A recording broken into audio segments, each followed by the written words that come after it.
दुर्गा नदी के किनारे बसा एक गांव फूलपुर।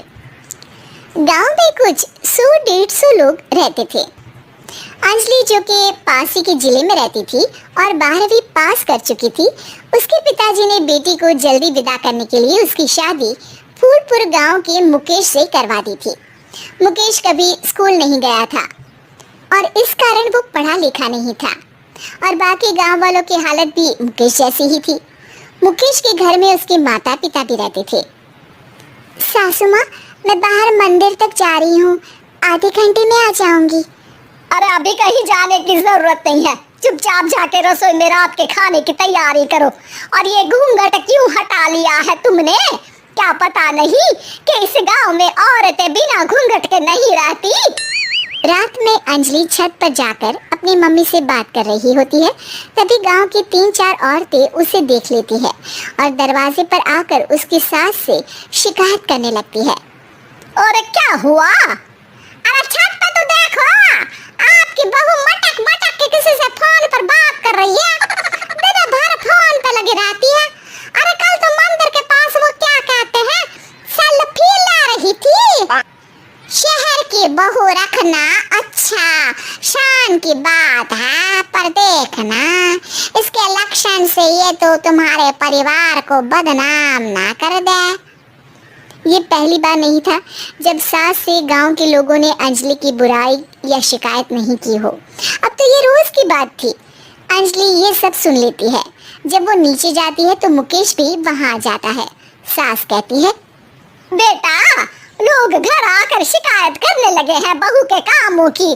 देख लो, पति हो, संयम से रखो इसे। माँ जी, मैं तो अपनी माँ से बात कर रही थी क्योंकि यहाँ कोई बात करने लायक ही नहीं है और अब मैं माँ के पास ही रहूंगी। वहाँ क्या रहना, वहाँ बाहर के लोग तो ठीक है पर घर के लोग भी इज्जत ना दे सके। अरे नहीं नहीं अंजलि, ऐसा नहीं है, धीरे धीरे सब ठीक हो जाएगा, तुम फिक्र ना करो। अरे बस कुछ बोलना ही नहीं है, सर पे चढ़ा रखा है बहू को। सास मुकेश की नरम बात सुन के वहाँ से मुंह चढ़ाकर चली जाती है। मैं तो कहती हूँ हम दोनों शहर चले जाते हैं। मैं पढ़ी लिखी हूँ, मुझे वहाँ नौकरी भी मिल जाएगी और थोड़े दिनों में आप भी वहाँ कुछ काम ढूंढ लेना। अरे नहीं नहीं अंजलि, हम यहाँ ना गांव का खेत, माँ पिताजी को छोड़कर शहर नहीं जा सकते। माँ पिताजी को कैसा लगेगा और गांव वाले क्या सोचेंगे? ये कहकर मुकेश सोने चला जाता है और अंजलि की गांव वालों द्वारा बुराई का सिलसिला बहुत दिनों तक चलता ही रहता है। लेकिन अंजलि गुस्सा ना दिखाते हुए समझदारी से काम लेती है। बारिश का मौसम चालू हो जाता है। जोरदार बारिश से पूरे गांव में हाहाकार मच जाता है। दुर्गा नदी में बाढ़ आ जाती है और बाढ़ का पानी पूरे गांव की फसल तबाह कर देता है।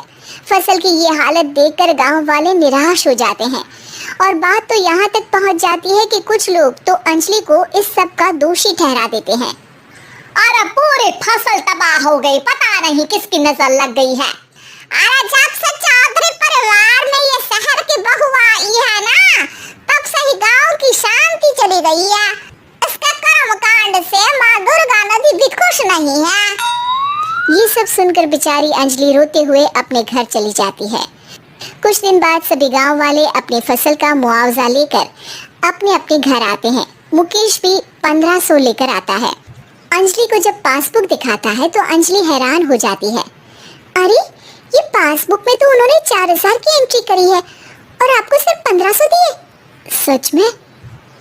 अरे वो सरकारी अफसर आपको बेवकूफ बना रहे हैं। सरकार की तरफ से हमें 4000 मिले हैं लेकिन बाकी का सारा पैसा खुद ही खा रहे हैं। आप लोग के अनपढ़ होने का फायदा उठा रहे हैं।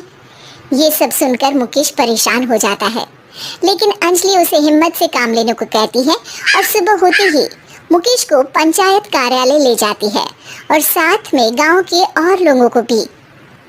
आप सरकारी बाबू क्या गांव के लोगों को बेवकूफ समझते हैं?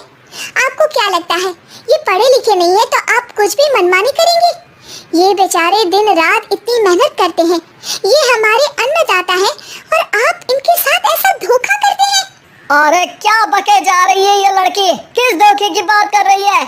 अपने कांड करके नदी माँ को नाराज करके हमारा नुकसान करके इसे चैन नहीं मिला क्या? सरपंच जी, इन सरकारी बाबू ने मुझे बेवकूफ बनाया है और मेरे हिस्से के पैसे खुद चट कर गए। बस ये सुनते ही सरपंच वहां से दुम दबाकर भाग जाता है। पता चलता है कि जनपद अधिकारियों ने गांव के सरपंच के साथ मिलकर सबके साथ धोखा किया है। सब लोगों का विरोध शुरू हो जाता है और आखिर में अधिकारी सब गांव वालों के हिस्सों के बचे हुए पैसे उन्हें लौटा देते हैं और कई दिन तक सरपंच गांव में लौटता ही नहीं। अंजलि, तुम नहीं होती तो हम गांव वालों को तो पता ही नहीं चलता कि ये हमें हर बार बेवकूफ बनाते हैं। हाँ अंजलि बेटी, हमें माफ कर दो। हम सब तुम्हें बुरा भला कहते रहे, लेकिन तुमने ही आज हमें बेवकूफ बनाने से बचाया है। हमें तुम पर गर्व है बेटी।